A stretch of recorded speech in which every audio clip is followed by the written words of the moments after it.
రాహుల్ గాంధీని లోక్సభ నుంచి సస్పెండ్ చేయాలని బీజేపీ సభ్యుడు నిష్కాంత్ దుబే డిమాండ్ చేశారు. రాహుల్కు వ్యతిరేకంగా స్పీకర్కు ప్రివిలేజ్ మోషన్ ప్రవేశపెట్టారు.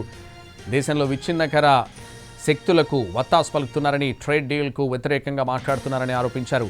రాహుల్ గాంధీ జీవితకాలం ఎన్నికల్లో పోటీ చేయకుండా చర్యలు తీసుకోవాలని నోటీసులో కోరారు. मैंने आज लोकसभा में जो है एक सब्सटेंसिव मोशन जो है मूव किया है राहुल गांधी जी के खिलाफ कि वो देश को तोड़ने वाली साजिशों के साथ, सोरोस के साथ, यूएसएड के साथ, फोर्ड फाउंडेशन के साथ किस तरह से मिलकर देश को गुमराह कर रहे हैं, सेना के मनोबल को गिरा रहे हैं और जितनी विरोधी शक्तियां हैं उनके साथ मिलकर भारत को टुकड़े टुकड़े कर देना चाहते हैं। उसके लिए मैंने एक सब्सटेंसिव मोशन जो है माननीय स्पीकर साहब को मूव किया है कि इस पर चर्चा हो और राहुल गांधी की सदस्यता खत्म हो और वो चुनाव लड़ने के लिए जिंदगी भर के लिए डिबार्ड हो। मैंने आज लोकसभा में जो है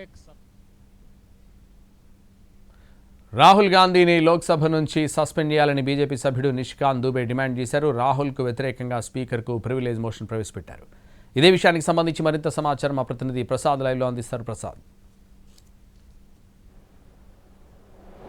లోక్సభ స్పీకరు అధికార పక్షానికి కొమ్ము కాస్తున్నారంటూ ప్రతిపక్షాలంతా కూడా సమావేశమయ్యి ఆ మేరకు స్పీకర్కు వ్యతిరేకంగా అవిశ్వాస తీర్మానాలను ప్రవేశపెట్టిన తర్వాత బడ్జెట్పై చర్చలో రాహుల్ గాంధీ పాల్గొన్నారు. ఆ మేరకు సజావుగా సభ జరుగుతుందని కూడా అందరూ అనుకున్నారు. అయితే బడ్జెట్ చర్చలో భాగంగా ప్రతిపక్ష నేత రాహుల్ గాంధీ అనేక అంశాలను ప్రస్తావిస్తూ దేశ ప్రయోజనాలను తాకట్టు పెట్టారని, అదేవిధంగా అమెరికా భారతదేశాల మధ్య జరిగినటువంటి వాణిజ్య ఒప్పందాలు గొంతు నొక్కి అమెరికా ఈ ఒప్పందాలను ఒప్పించేలా చేసింది, ప్రధాని లొంగిపోయారంటూ తీవ్రమైన వ్యాఖ్యలు చేశారు. అయితే దాదాపు తీవ్ర స్థాయినటువంటి ఆరోపణలతో నేరాలు చేసినటువంటి జెఫ్రీ ఎపిస్టీన్ చెందినటువంటి నేరాల చిట్టా అమెరికాలోని న్యాయ విభాగం వద్ద ఉంది.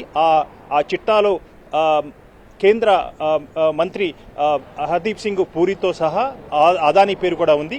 అదానీని సంబంధించినటువంటి అంశాలకు సంబంధించి భారత ప్రభుత్వాన్ని వివరణ కోరగా దాదాపు 18 నెలలుగా ఏమాత్రం కూడా సమాచారం ఇవ్వకుండా భారత ప్రభుత్వం అలా అట్టిపెట్టింది. దీనికి సంబంధించి దీన్నే బూచిగా చూపించి అమెరికా భారత ప్రభుత్వాన్ని లొంగ తీసుకొని భారత ప్రధాని లొంగిపోయి ఆ మేరకు అమెరికా భారత్ వాణిజ్య ఒప్పందాలు చేసుకున్నాయన్న అంశాన్ని చాలా స్పష్టంగా 40 నిమిషాల పాటు ఏకధాటిగా చేసినటువంటి రాహుల్ గాంధీ, ప్రతిపక్ష నేత రాహుల్ గాంధీ ప్రసంగంలో అనేక అంశాలను ప్రస్తావించడం. అయితే ఏ సభ్యుడు సహచర సభ్యుడిపై ఆరోపణలు చేసే ముందుగా నోటీస్ ఇవ్వాలి. ఆ రకంగా ఎలా పడితే అలా ఇష్టానుసారంగా వ్యాఖ్యలు చేసేందుకు కానీ ఆరోపణలు చేసేందుకు కానీ వీలు లేదు, నిబంధనలు ఒప్పుకోవంటూ పార్లమెంటరీ వ్యవహారాల శాఖ మంత్రే కాకుండా స్పీకర్లు కూడా ఆ మేరకు పెద్ద ఎత్తున రాహుల్ గాంధీ ప్రసంగాన్ని అడ్డుకున్నారు.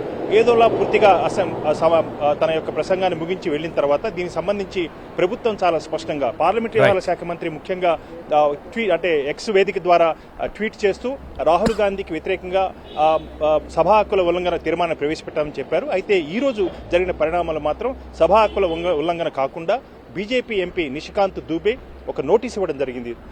రాహుల్ గాంధీని సభ్యుడిగా సస్పెండ్ చేయడంతో పాటు కాలం కూడా ఏమాత్రం కూడా లోక్సభ ఎన్నికల్లో పోటీ చేయకుండా నిషేధించాలని చెప్పి ఆ తీర్మానం ప్రవేశపెట్టేందుకు అనుమతించాలని చెప్పి నోటీస్ ఇచ్చారు. ఈ నోటీసుపై తదుపరి నిర్ణయం తీసుకుంటూ వేచి చూడాల్సి ఉంది. Right Prasad, thank you.